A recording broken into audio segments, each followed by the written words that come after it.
lose themselves because they're trying to put on an image that they know the world wants to see, but it's not them. And being fake drives you crazy after a while. Facts. That's why you always gotta be yourself at all times. Shit, fuck with if people don't like you, fuck them folks. Fuck them, bro. You not on this earth for people just to like you. You on this earth to fulfill your purpose. Then.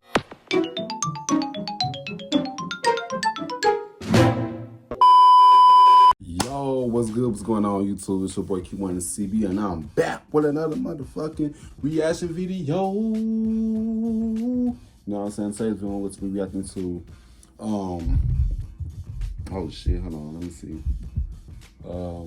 Black child stars who went crazy. Mental illness in Hollywood, you know what I'm saying? I saw these on my recommendations. Plus, y'all know it's about one of my favorite YouTubers, Trust TV, the one who keeps it real, you know what I'm saying? I like how he be going to depth with shit, you know what I'm saying? He been I've been watching Trust TV for like, damn, over 10 years, you know what I'm saying? Almost 10 years, since like 2016. You know what I'm saying? But yeah, man, I saw this on my recommendations, so when I watch, you know what I'm saying? Let your video give a thumbs up, you don't give a thumbs down, kind of why. I really don't care this shit too, you know what I'm saying? Grab your snacks for the people that you watch my videos with, because it's about to be a banger. Let's get it. Come on, play. Come on. Some viewers may find this disturbing. Viewer discretion is advised. Hi, my loves. It's Destiny Choice and you're watching Choice TV. So today's video, I really wanted to get on here, and I want to talk about black child stars that went fucking insane and crazy. Now, we all see the obvious ones that obviously go crazy, lose their mind, do the most irrational things nowadays. Did y'all see his eye? Legs this way, you go. And then... I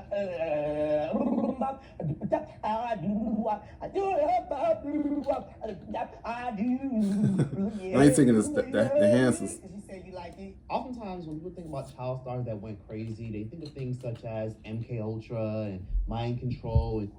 So that could be possibly true, but also they be fighting demons because what they've been through. You know, they got their innocence taken away. I know Hollywood is a very evil place. You know what I'm saying? Hollywood will do some strange things too. Y'all saw Quiet on the Set how they used to do those children, like Amanda Bynes. Who else? People from Zoe 101, all that shit. I feel like all that shit is connected.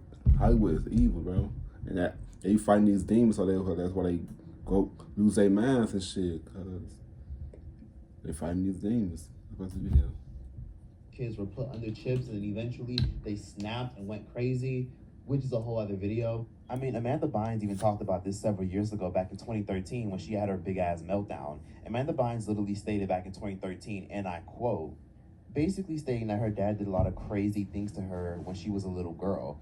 And on top of that, she ended up doubling back right after this Twitter rant, and she then tweeted, "My dad never did any of those things to me. The microchip in my brain made me say those things, but he's the one that ordered them to microchip me." But oftentimes, a lot of black child stars get casted away, and we don't care about them. There's movements trying to support Britney Spears, Amanda Bynes, and many more people, but oftentimes there's not a lot of movements to support a lot of these black child stars who completely faded into obscurity and went downhill.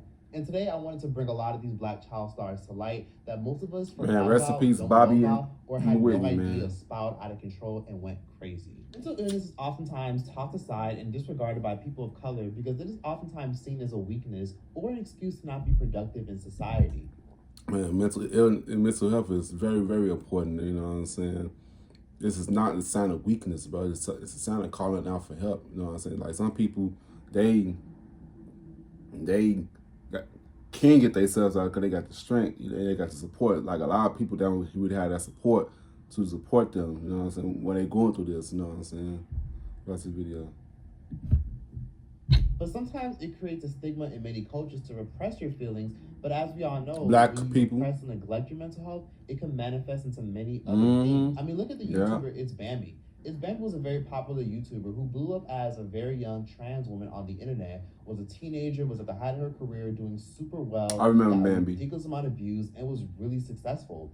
And then to see her now is kind of fucking horrifying because come to find out, she's been abused, used. She even had a severe drug problem. I said sober life and all of this good stuff. and you guys was wondering, like, what's going on? What was your problem? What was it? What was you on? And all this type of stuff. I was on laced weed and didn't know it. Wow. Someone who I loved in my family took me to a place, in a really weird place. It be your own people. It be your own peoples, bro. That's why you can't trust your family members either. Cause shit like this will happen, bro. You can't trust nobody.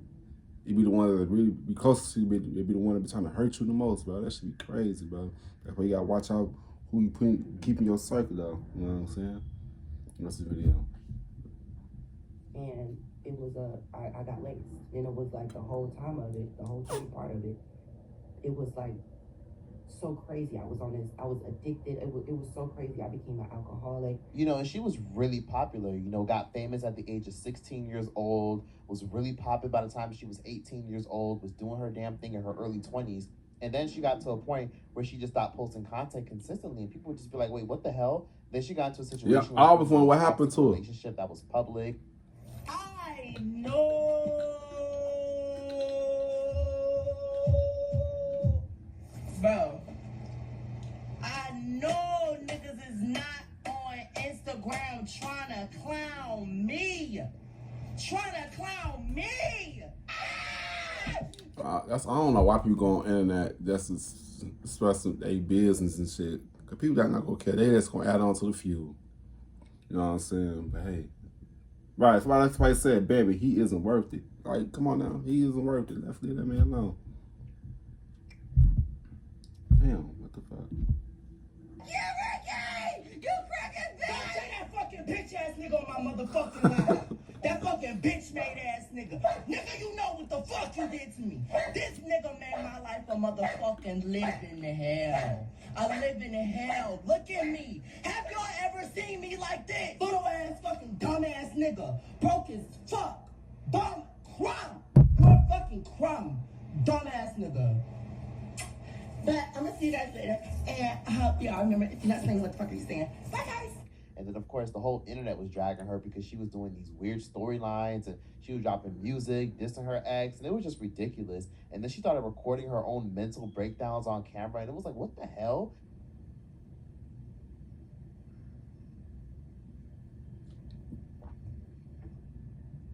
Oh my God, this makes me so... Like a demon just possessed. And then it all makes sense now that she said that she was probably under the influence. Now, Bambi never specifically said what drug she was on, but she made it abundantly clear that she was on something, but she still to this day will not say what. Let's get into it. You look tired out. Multiple times, you guys. A lot of you guys don't know about envious and jealous-hearted people. I know. Been with guys who would literally... They use you for what you got. My hormone pills and would want me to detransition, all because it was some secret motive, some sick motive to where they couldn't be trans and they wanted me not to be because they couldn't put on a dress, and it's sick. Dated guys who would cut my hair, who cut my hair while I was sleeping. And we even saw the public yet horrendous demise of the 90s actress and singer. Oh, she was so fine. Campbell, and even with the help of... She was gorgeous. Oh my God, she was fine, bro. Woo! I mean, what happened to her, bro? I was like, damn, man. But she still kind of looked the same, but she don't look like she looked back in the night. Fix her life. She still sadly went down the wrong path. Fine, bro. Oftentimes people can spot her walking. She was one of my childhood crushes. Completely acting irrational. Unfortunately, Maya Campbell was recently spotted in Atlanta, Georgia, begging people for change who recognized her. I think I got $1 or $2 or something like that. That'll be okay? Yes, ma'am. Well, ain't you Maya though? I bring God for you at the same time. You say what? I said I bring God for you. You thank God for me? Yes. But aren't you the actress? So gorgeous, We have bro. the sad story of the young man, DJ Daniels.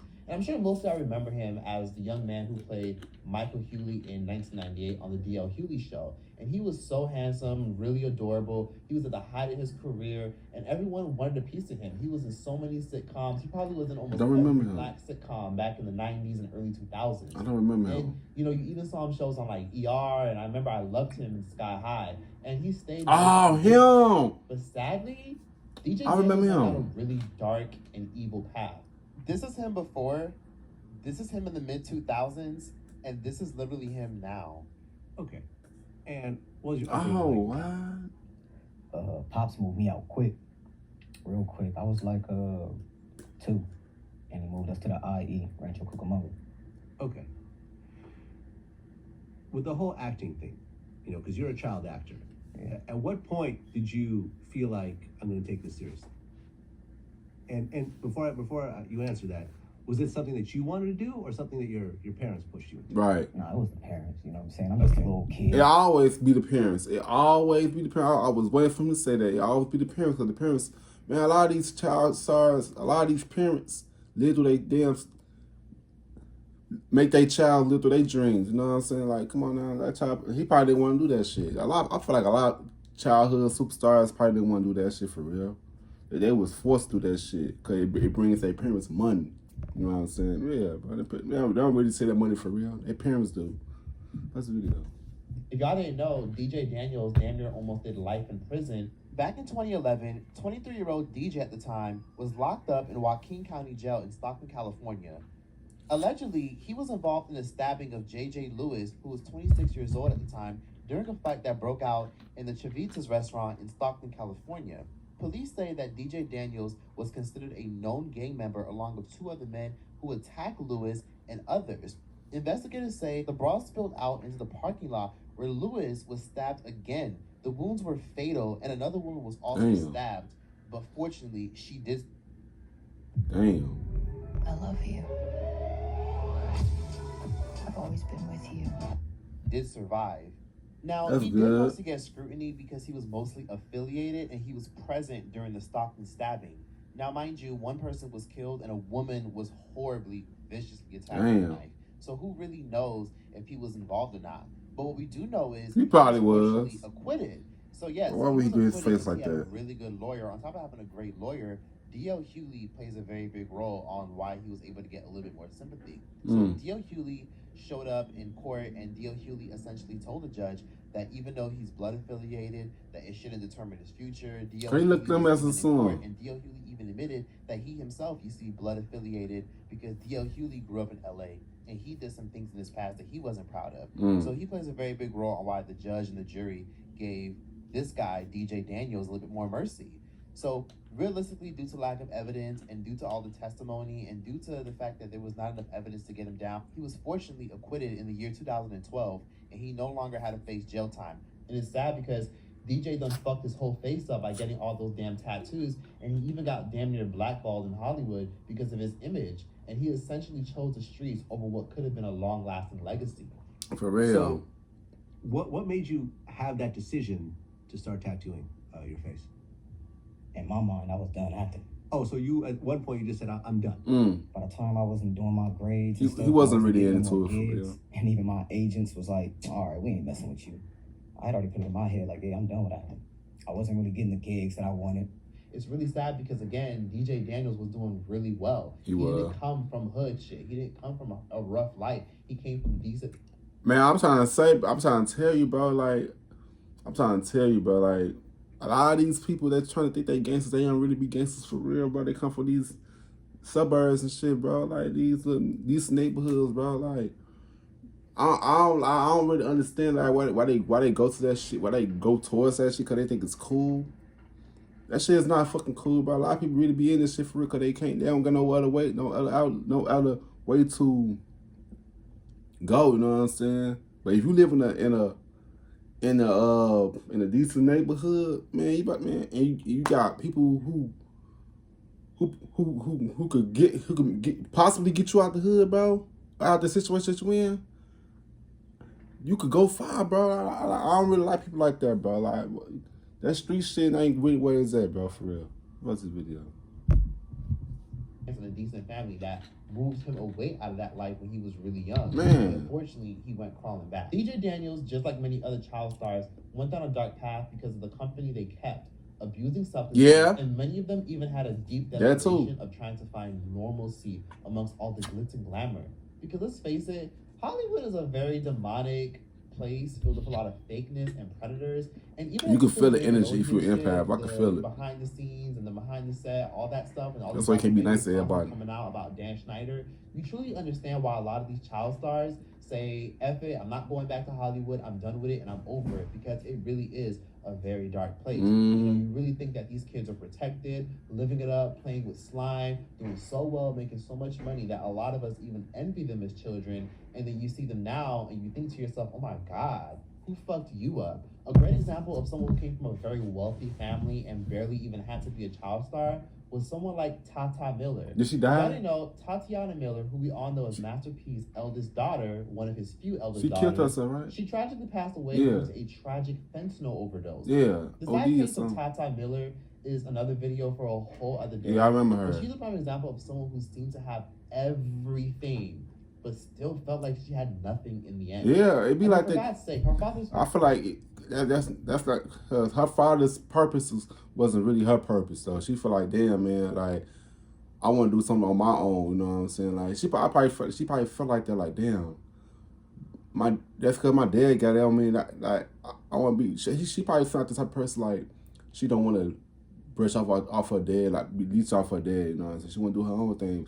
She felt like that shit, but that shit could fuck with your mind too. You know, that shit could fuck with your mind too.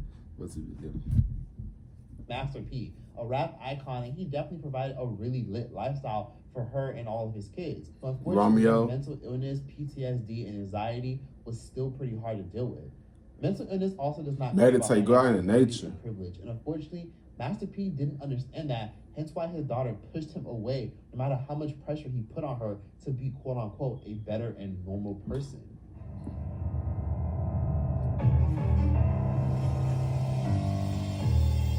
Let me talk to you, Tata. We've been dealing with Tata and her situation forever. And this time, it's truly life or death. This is a huge step for her to talk to my father.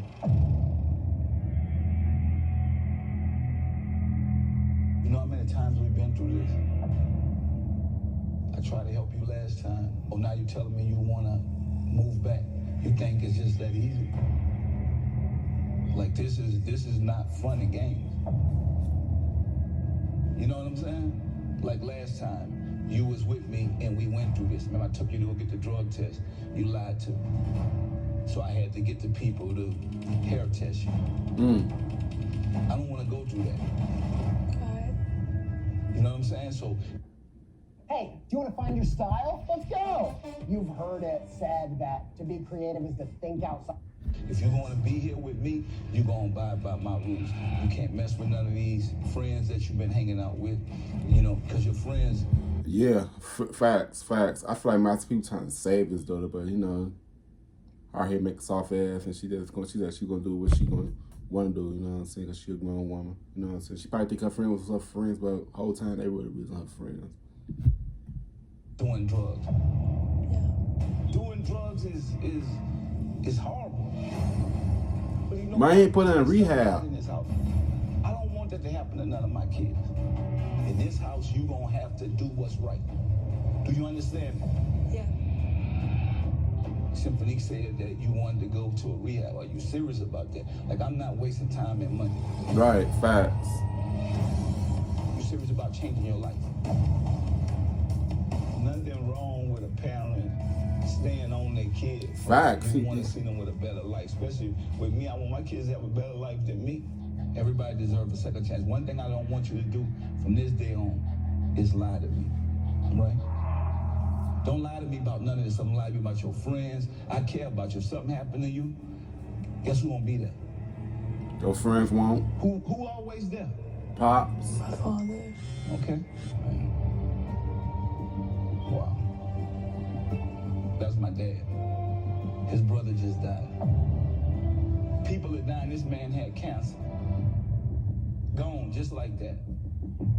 Now she and gone. you're throwing your life away. Addictions can kill you. Whitney Houston and her daughter died so young. I gotta get through to her once and for all before it's too late. Man, I know he was hurt when she passed. I like it. Too. But I need to see that you want to change. I need to see that you want something out of life. I need to see that you're serious. And if you can't do that, then I'm cutting off everything.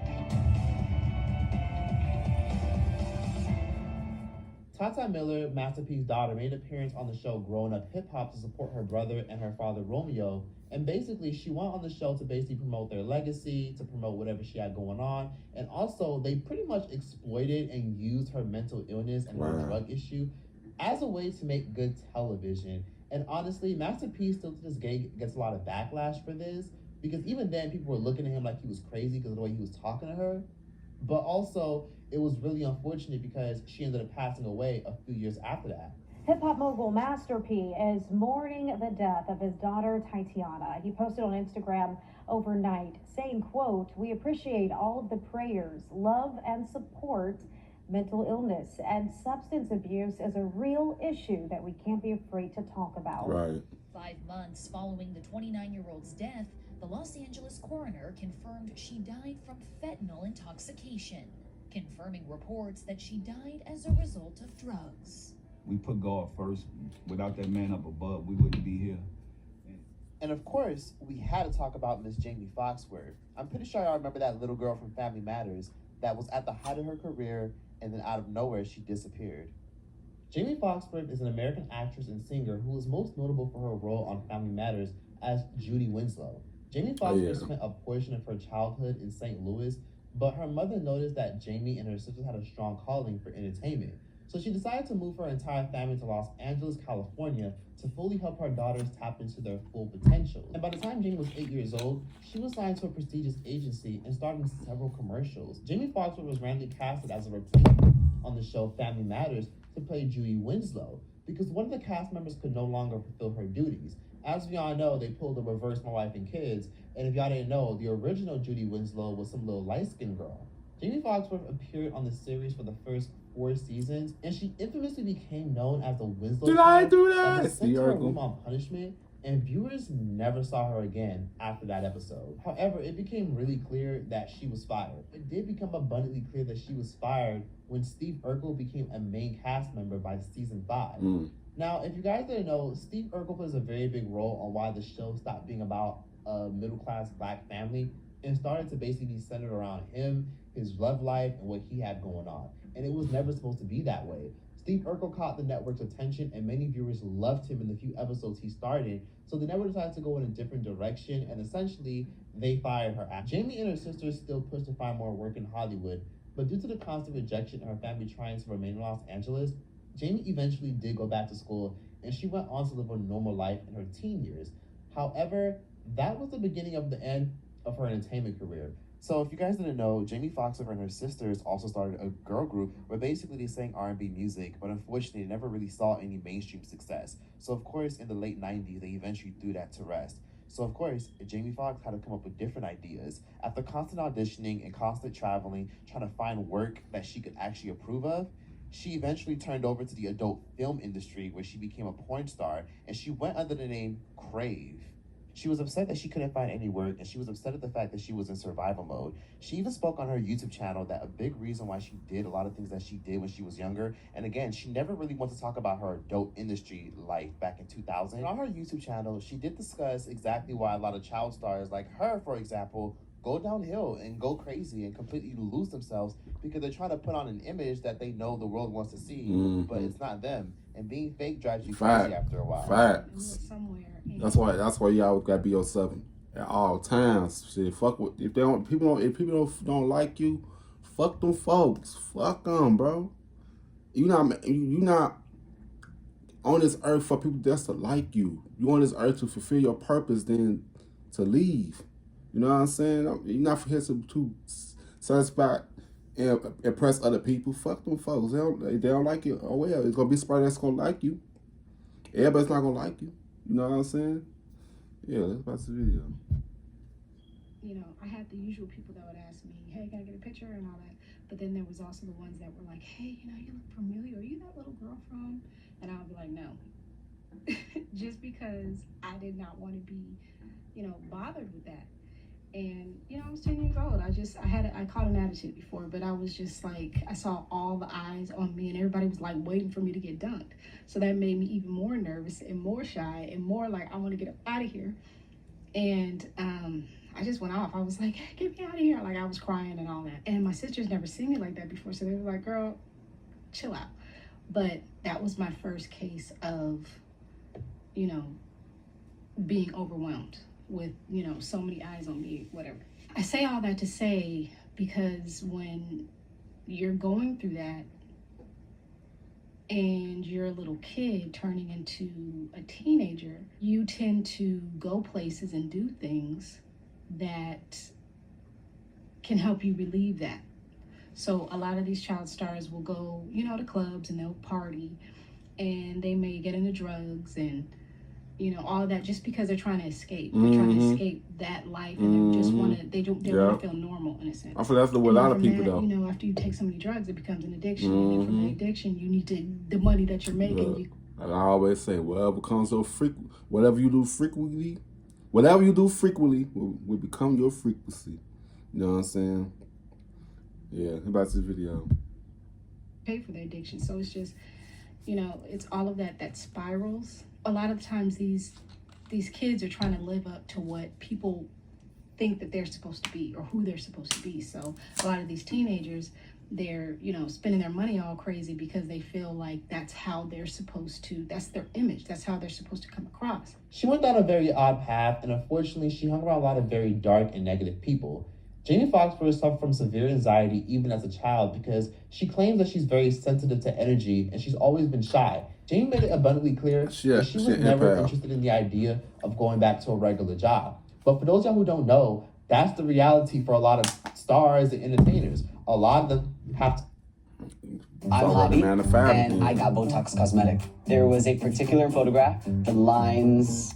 have to go back to working regular jobs. A lot of these reality stars y'all see on Love and Hip Hop, on movies, TV shows, when there's no work or there's a season where things are dry or their contract is over, a lot of them have to go back to their bartending jobs. Some of them have to utilize their degrees. Some of them gotta, you know, do something strange for some change. And a lot of them have to do what they can to support themselves because a lot of them don't come from rich families that will support them. So a lot of actors have to do what they gotta do if work fizzles out. At the time, Jamie claimed she was intoxicated and feeling pressured by her boyfriend to come up with some cash.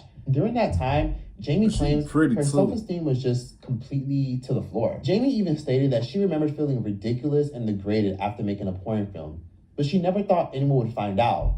At least not because that's not part of your purpose. You know what I'm saying? That's not God's purpose for you.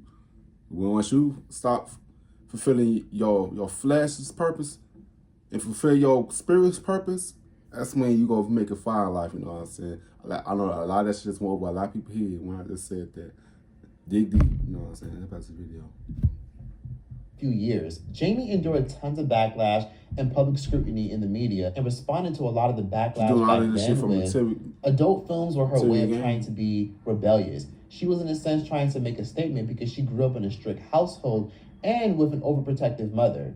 In 2008, Jamie appeared on season 1 of VH1 Celebrity Rehab, where she delved into her addiction and discussed how her reliance on marijuana affected her life, her relationship with her family, and the opportunities she always wanted. I've changed my life once, so I think it's time for me to change my life again. My decision is to not go into sober living, and I will do outpatient treatment. Excellent. That's what's the name is? Still proud. I remember him.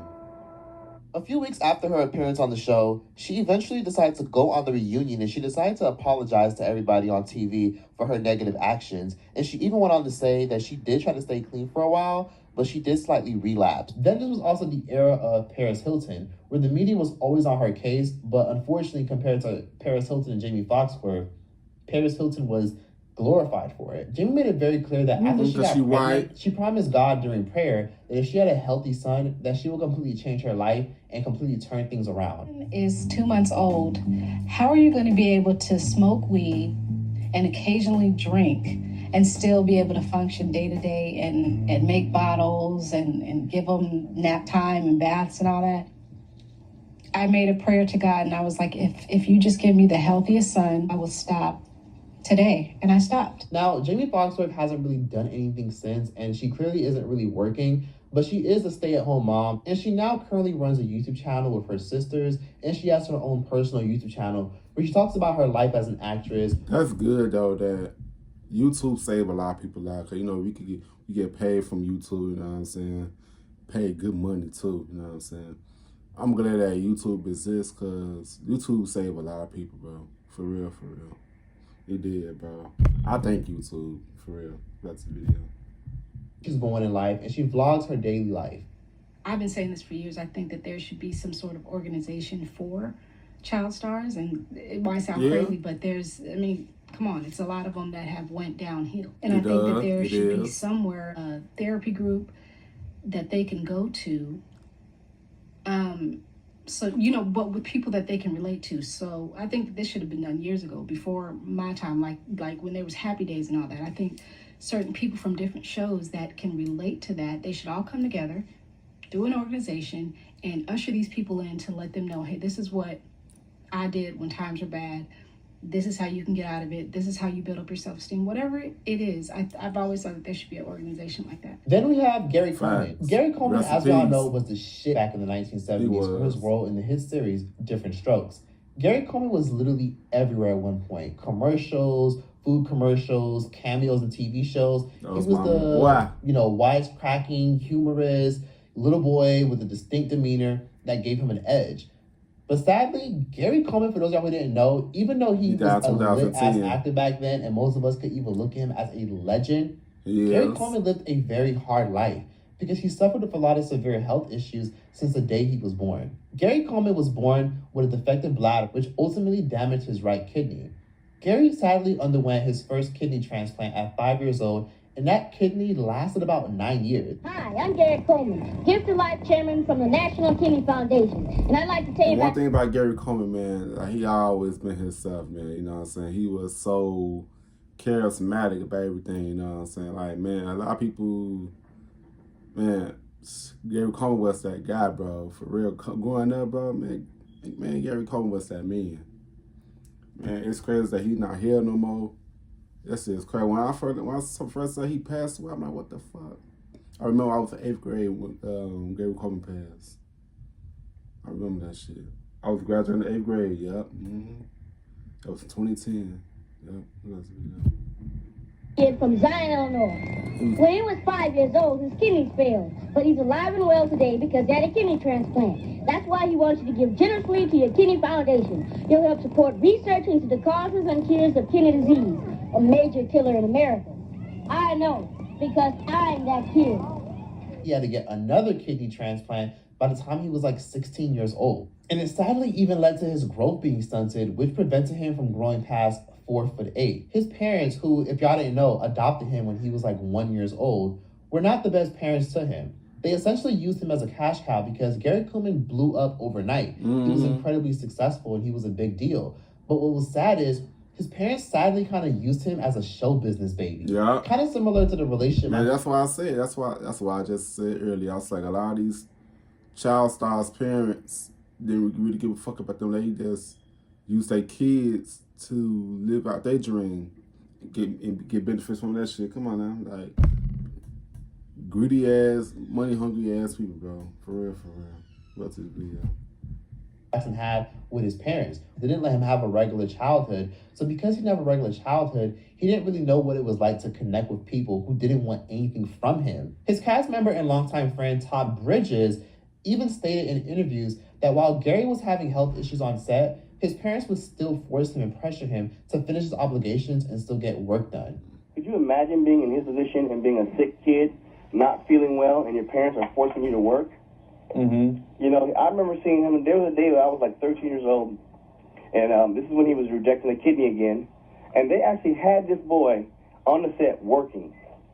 He was throwing up, deathly ill. It looked like he was death warmed over, and I started crying because I couldn't believe his parents were forcing him to work. And, you know, because there was one time when I was sick, I had like 102 temperature, and my mom took me home and said, "You're not working today."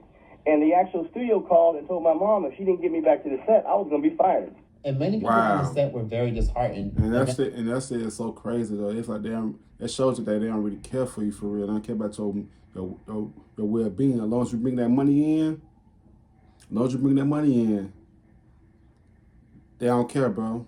They don't care about your. They look at you as an object instead of you as a human being. You know, that's why a lot of childhood superstars be going out sad, bro. Seriously, that's the video. Anything. But unfortunately, as the 80s started to come to an end, Gary Coleman struggled to find substantial and lucrative work that could support him in the lifestyle that he was accustomed to. Now, must I remind y'all, Gary Coleman was literally making damn near $70,000 an episode. So he was doing really well and eating very nice. Gary Coleman should have had approximately $18 million in his trust fund by the time he was at least 17 years old. However, when Gary Coleman, right before his 18th birthday, decided to figure out how much money he had to rely on, Gary Coleman found out that his parents and accountants had essentially robbed him of his trust fund in order to pay for their fancy vacations, and they even had many failed investments. Now, his dusty-ass parents did address it, and they did address the fact that they squandered his wealth. And when they were grilled about it in an interview several years later, this is basically what they did to gaslight the situation. Oh, like I said, when Gary turned 18 years old, we was, you know how you do a horse? We were put out of the pasture, okay? And so Gary took on a whole new branch of individuals that wanted to manage his career and also manage his money. So like I said before, what we, as the final figures, we turn over to him. What happened then, I don't know, but for the case, you know, that we put them in laws, you know what that was all about? Yeah, I explained to you. That was about a balloon, you know, a bond that we had set aside in case Gary had a guy kidnapped. You know, okay, that's how that all come about. We had no. What the hell is this man talking about, bro? I just feel about a bunch of nonsense, bro.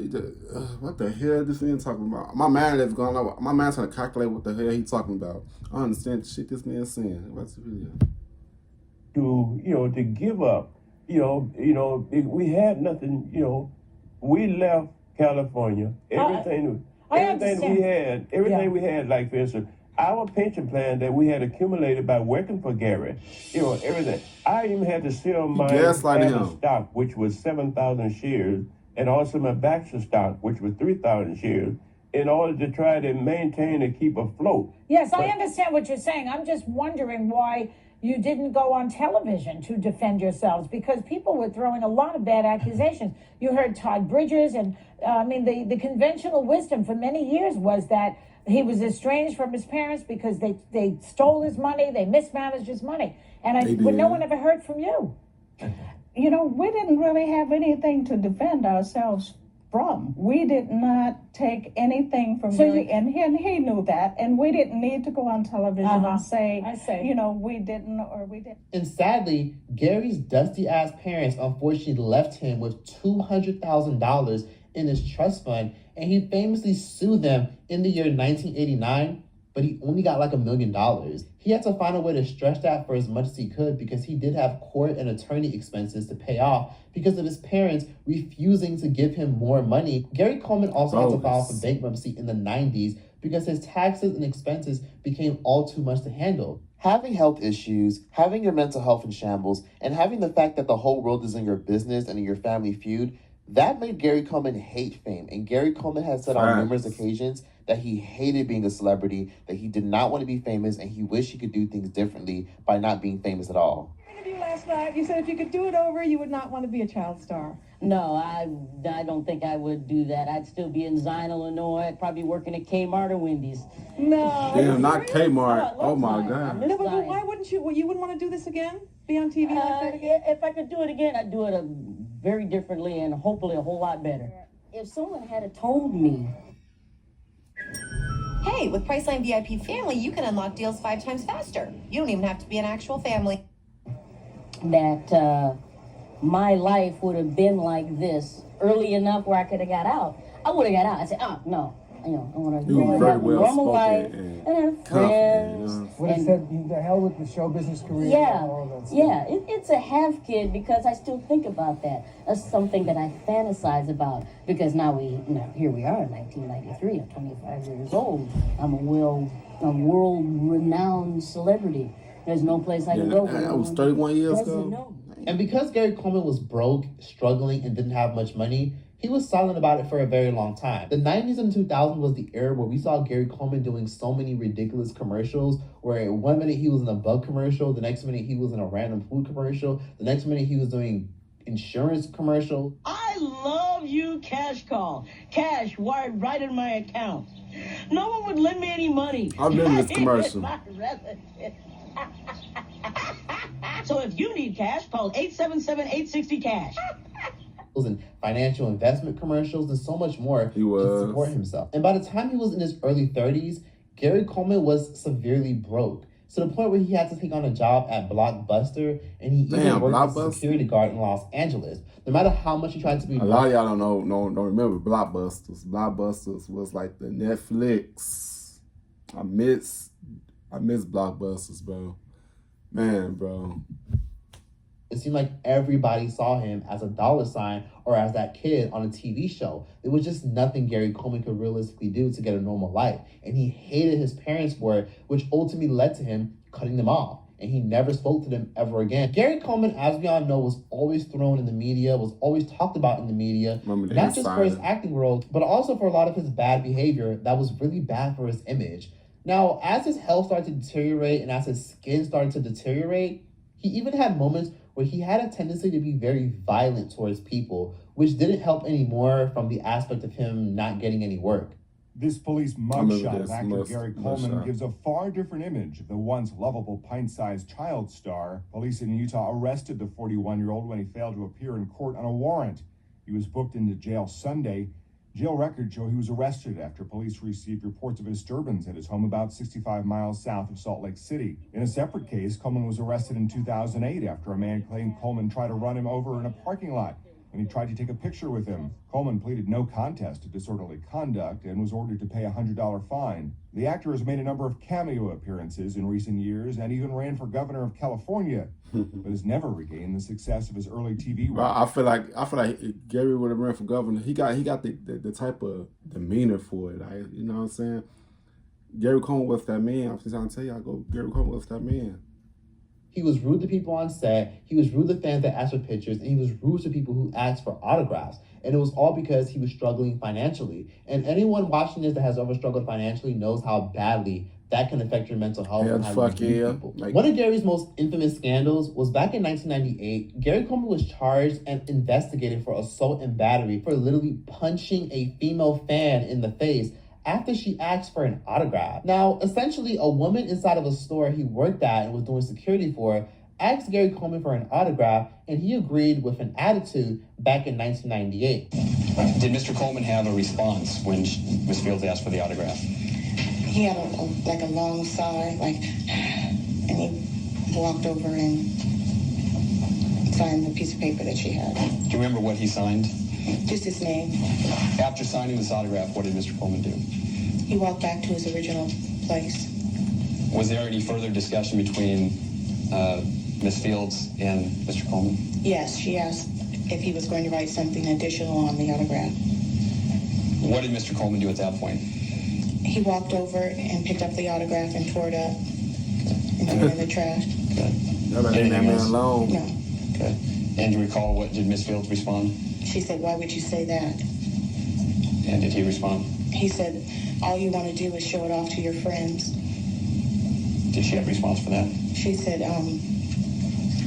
"No, I want to go." He made a statement, the next statement. What was his statement? He said something to the degree that he wasn't acting anymore. He wasn't an adult actor. And then she said something because of his attitude, his demeanor on how he was going about doing this. She said something to the fact that that's the reason why he's not a successful adult actor. Did Mr. Coleman make any actions? Yes, he made a statement. She provoking him. You know what I'm saying? Like, you see that the man, he don't want to fucking bother nobody, bro. You see, she provoking that man, bro. And she got what she deserved. All right, leave that man alone. Fuck you, lady. That's why I don't like people like you. Facts. She provoked him. What did he do at that point? Then he hurriedly walked, almost like a trot, ran over to her area where she was standing and jumped up and socked her in the face. Right. The entire situation was very bad press for Gary Coleman, and a lot of people didn't want to take a chance working with him because of his bad attitude. He served a suspended sentencing. No. Y'all see that man was not in the right state of mind, bro. And she constantly provoking him, man. He looked as a bad guy. For some people can't handle their fucking emotions, bro. Especially when they're in this type of mental state that they in, bro. Like, she just left that man alone. He still had to do his time, even out of jail, had a probation officer, and he even paid for the woman's medical bill. Gary Coleman was just making things more difficult for himself as time went on, and it was all because he was simply miserable. Gary underwent more stress after he married his wife, Shannon Price, whom we all know might have been a reason why Gary Coleman died. Now, most of you guys know that Gary Coleman died in a very vulnerable state. He had a lot of kidney issues, he had a lot of illnesses, and he had underwent so many seizures. Now, if y'all don't know anything about Shannon Price was a woman that he met on a movie set one year back in the mid-2000s. And essentially, he met her, he had a crush on her, eventually it turned into a committed relationship, and they eventually got married 2 years later. And of course, this woman made his life a living hell. She was incredibly toxic. She was overbearing. Now, even though Gary Coleman was overbearing too, as you can see in this clip. You know what? If people would want to believe that I assault my wife at 4'7" and she's 5'6", then they can believe that all day long. I don't care. Why don't you flat out deny it then, right here? Because otherwise, everyone's going to look at this and say he's waffling around and he probably did it. I don't waffle. There is no abuse that goes on in my house. I don't waffle. Now, if people believe that I'm waffling, then they can go do what they need to do. Did you abuse your wife? Did you abuse her? Did you lay your hand on her? And you know what? You can go the same place. Did you lay your hands on your wife, Gary Coleman? So they provoke him. Because she says drown you did. yourself in the ocean. She says you did. You know what? I have this on my head because I fell down the stairs. I don't want people thinking that my wife is abusing me. Why don't you want to answer the question about whether you abused your wife and everything else? Pardon me? You can go yourself. Really? And quit asking me. Is that the way you talk to your wife? If I have to, if I need to, but I don't. And I don't know you, and I don't care about you. And is this the kind of your anger that leads to your physical assault? Matter to me. Let me tell you so what, my life doesn't matter to you. Drown tonight, or get hit by a bus tonight. I'm not gonna care because she's pushing my buttons, and I don't. Right, like you see, she keep provoking him, bro. Like these Hollywood paparazzis, news article people, whatever the fuck they want to call it. They be trying to provoke these celebrities and influencers, like, with these questions that they trying to avoid. You see, they avoiding it for a reason, bro. Like, damn. What's probably ask you that fucking question that makes you feel uncomfortable? How would that make you feel? You know what I'm saying? Like, these people, they crazy. Her now, and the next thing I'm gonna do is leave. So all of you. Facts. Gary, come back. No, you. Now, Gary Coleman, as we all know, passed away in 2010. And of course, he famously left his ex-wife and his parents nothing. He didn't leave anybody shit. Apparently, he wrote his ex-wife out of the will because he didn't trust her at all and he did not like her. But then there was a whole scandal in court after he passed away back in 2010, where basically she was trying to fight for his estate. Now, what's unfortunate is a lot of people immediately started side-eyeing her when she started fighting for his estate because, again, there were several scandals of him abusing her and her abusing him, and so many instances where the police would get called. So people were so confused as to why she wanted his estate and why, even though he divorced her, she was still living with him. What's even more confusing is the day Gary Coleman died, she claimed that Gary Coleman was trying to make her pizza rolls, and he passed away because he had a seizure after he fell down the stairs. He was like, it's fine, I can totally go down there. And at the time, I was actually diagnosed with an inner ear problem. As he went down there, I had just a bad feeling. He wasn't feeling well, and I was like, are you sure that you feel good enough to go down there and make, those put those pizza rolls in the microwave? And he's... Hey, Meta, take a photo. And he said, yeah, I'm fine. And he got halfway downstairs and was like, are you sure you can come back up? I know that you don't feel well. You just had dialysis. It was a Wednesday. And so he had gone downstairs and I was in bed, just laying there, feeling miserable, feeling awful, feeling just helpless, like I couldn't do anything for myself. And that's the worst feeling that anyone could go through. And then all of a sudden I just hear this. It sounded like pots and pans had just fallen. Like he just got them from the stove or whatever, and they just fell. And what I did is I said Gary 3 times, and he didn't answer me. And that's when I knew something was completely wrong. I jumped out of bed, went downstairs, and he was lying there in a pool of blood. I can't tell you if he had a seizure. I can't tell you if he passed out. I don't exactly know what happened. And from then on, I felt super helpless. I cried. And that's when the 911 call came into play. And by that time, Gary was actually sitting up. And what a lot of people don't know or are aware of is that Gary was lucid enough to walk to the ambulance. He walked to the ambulance himself. Now, obviously, he fell down the stairs, so it makes sense why it made his health issues even worse, because he was already so fragile. But what makes things even worse is people side-eyed Shannon Price, because it's very interesting how right after Gary Coleman gets admitted to the hospital, because mind you, Gary Coleman did survive the fall down the stairs. So his ex-wife Shannon, the day Gary Coleman fell down the stairs and then eventually perished and was in the hospital bed on his damn near, last breaths, she went on to do a interview with ABC. The day he was in his hospital bed, literally left his bedside to do an interview. Overnight, I spoke with Gary Coleman's ex-wife, Shannon Price. She was at Gary Coleman's bedside when the actor passed away. And as you're about to see in this interview, she is still clearly fragile. She arrived in a wheelchair looking very frail, and she stayed in that chair throughout the entire interview, even having to take a break when she thought she might be having a seizure. I've had a lot of health issues in the last 2 months. As you guys know, I recently have seizures, and I've had a lot of anxiety. I really miss my husband a lot, and I can barely get around, and I mean, it's been a trial. She don't sound so But what's sincere odd about about that. her interview, after she did her interview, we then find out that Gary Coleman ended up not making it. And so, with that being said as well, Her voice got deep as hell. what my dad and I had gone there that afternoon, and he was already gone. Which then led to a lot of conspiracy theories leading that maybe she pulled the plug on him. She did. But according to her, she came back to the hospital and he didn't make it. But what's ironic and really weird is she literally got a lot of photos of herself and Gary while he was in the hospital bed on his last breath. And somehow, the media got a hold of it. So his ex-wife Shannon not only left him on his bedside to do an interview, she quickly came back when he was on his last breath and when she saw that he passed away, and she took photos of herself with him on his deathbed. On top of that, her manager asked her to literally take photos, save them, and she licensed them and monetized it.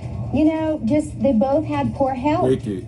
And so, But who's selling the photos? That's what I'm saying. I know people have dirty houses. If they're sick, they can't clean them, but who's selling them? Who else would have access to that house aside from Shannon? Right. Well, I can tell you this. The photos on the deathbed were taken by a family member, and Shannon, she... Come on now. Why y'all trying to save this woman, bro? Clearly she took the damn picture. She was in the damn fucking picture. Duh. Oh, Lord have mercy. like to deal with that privately. The walkthrough of the house was basically they wanted to see the trains.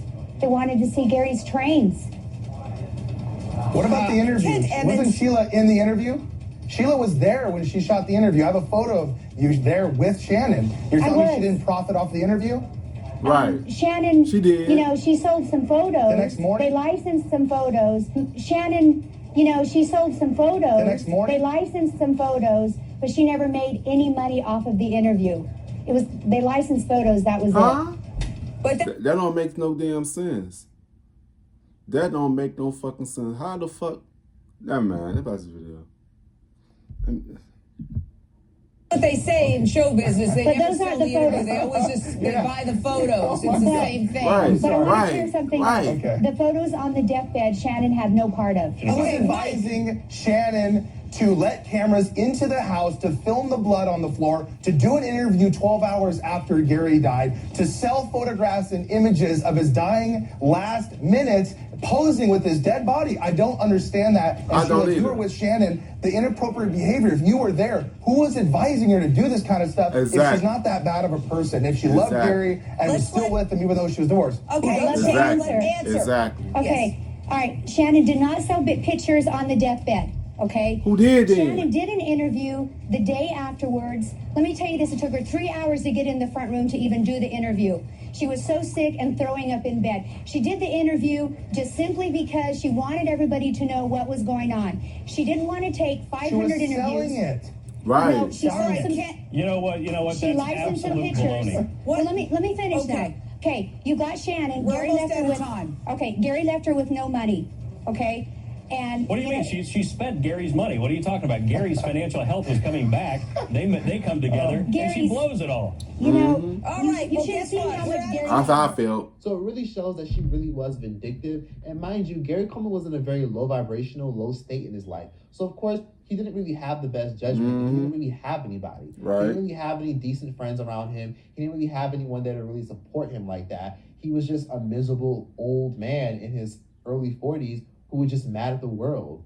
But it really goes to show you that life can happen to anybody. Facts. You could be doing so well right now at your job and making so much money right now at your job, and then they wake up one day and decide to lay you off. Or you wake up one day and you realize that business is starting to move real slow, but you still want to maintain your luxury lifestyle, and you don't have anyone you can really count on or rely on because a lot of these people are happy to see you fail, or no one really cares to do anything for you unless they get some type of benefit from it. It makes sense. And it really just goes to show you that fame really is not for everybody. It's not. Because you become a dollar sign to most people, especially when they already know what you have to offer before you even open your mouth. Life really be lifing because you really never know. One minute you think it's not you, and the next minute it is you. You really just never know where your life will go in the next 10 or 20 years. Yeah. So please keep positive and good and reassuring people around you and positive vibes around you, because the first start of any illness, or the thing that makes illnesses much worse, is stress. But that's all I gotta say on that. Don't forget to like, comment, subscribe.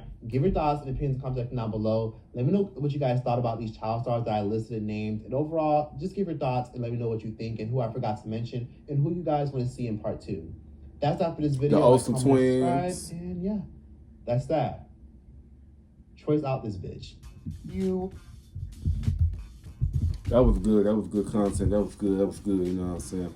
But yeah, he put out some good pointers in this video, man. Like, mental health is very, very important. Everybody check on your friends who's doing so business, your child stars. Make sure they are always good. You know what I'm saying? Like, man, bro, that's what something you gotta protect your energy, protect your peace at all costs. It's right, negative trying to come in your life, push that shit away. Like, whoop, bye. You know what I'm saying? But yeah, man, you like to give a thumbs up, not give a thumbs down. Why? We don't care. It's just you too. You know what I'm saying? Yes, squad. See you guys next video. Love y'all. Peace out.